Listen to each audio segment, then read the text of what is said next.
Wala ka nang masabi sa kabay. Sa ano, sa KLCP. Kumbaga, maganda yung Buat daw.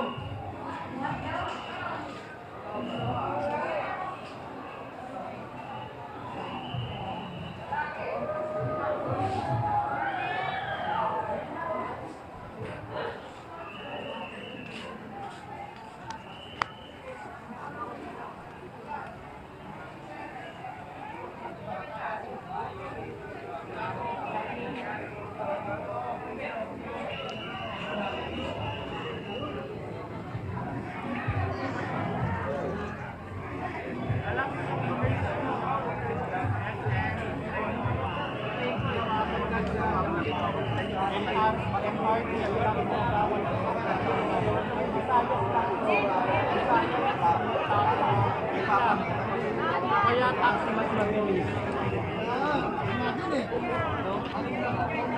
Ito si Diwata eh.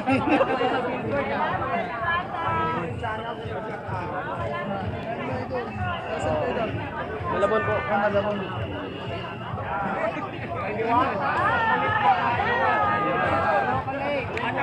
Tawanan ko lang din sa ano. Yung Diwata hotdog po.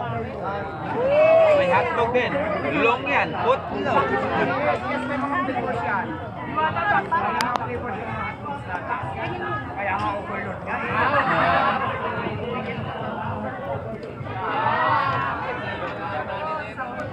Pero kung hindi mo naman kaya yung overload, meron naman tayo mga small size, meron tayo mga tamang size, depende lang yung siguro kaya mo. May mga jutes. Jutes at saka ano? Jutes. Siyempre. Yes, spaghetti, tapos meron tayong family chicken. Yung family chicken natin, ayan yung buo na pwedeng pang pamilya, so ma-order na din natin. So, Tapos magkano- meron tayong spaghetti. So, Magkano na yun, Idol? Yung pang chicken family? mababa lang tayo. May mga prices tayo nakalagay doon, Okay. sa counter natin kung magkano ang mga prices. Kasi lahat dito systematic na. Okay. Lahat ng price, kung mag-order kayo, makikita nyo doon sa counter mismo kung magkano. Kasi ano na, nakita nyo naman, di ba, finish ko na kanina yung counter natin na naka-POS. At the same time, nakapost na doon yung mga orderin nyo kung ano yan, kung magkano yung price. So, ayan po. Fix na ba yung dyan ba sila order Diwata sa mga booth na yan? Fix na ba yan dyan? Pwedeng pick, pwede rin doon. Doon po yung order no natin. Doon yung order natin, no? Lahat ng orders doon, pero kung if ever, na halimbawa, pwede dito pumisto, di ba? Parang magkakambi ka ng mga lamisa. Okay, So, parang ganun ang mangyayari. parang food court style siya. Yes, oo. Ganon. Bukod kasi sa Paris overload natin, di ba sinabi ko na ito nung una na mas in-improve natin, tapos mas nagdagdag tayo ng mga menu, so ito na yon. Pero hindi lang yan yung mga menu, marami pa tayong ilalagay na menu. So, abangan nyo po yan. At syempre, hindi mawawala doon yung Diwata Paris Overload, Diwata Paris Buto-Buto, Diwata Chicken, kasi kung saan tayo nakilala. So, mayroon na talaga noon na pangmasa. Pero mayroon na tayong dinagdag na mas marami pang menu. Para at least, if ever na nagsawa ka doon sa isa, pwede ka naman mag-option ng ibang orderin mo. Depende na lang yan sa'yo. So, ganun po. So ayun guys. Sige ho. Pa-picture daw si Ate Ganda. Sige.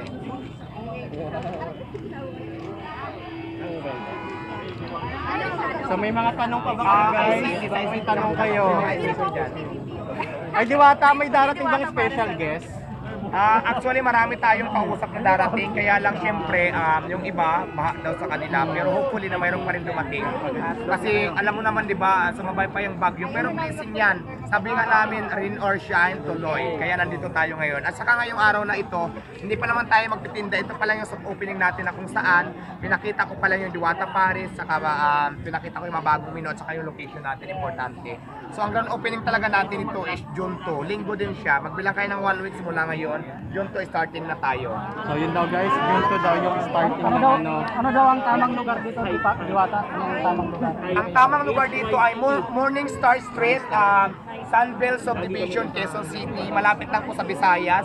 Kung nasa Visayas Avenue kayo, kakanan lang kayo sa Shell, pupunta na dito. Ngayon, kung nandito naman ka sa may Central, likod lang tayo ng New Era, malapit lang tayo dito sa may marami yung dito mga university, malapit lang dito sa may... So malapit lang sa New Era University. So kung para mas mabilis yung mahanap. Kung galing kayo ng SM North, pwede kayo mag-jeep, pwede kayo mag-taxi.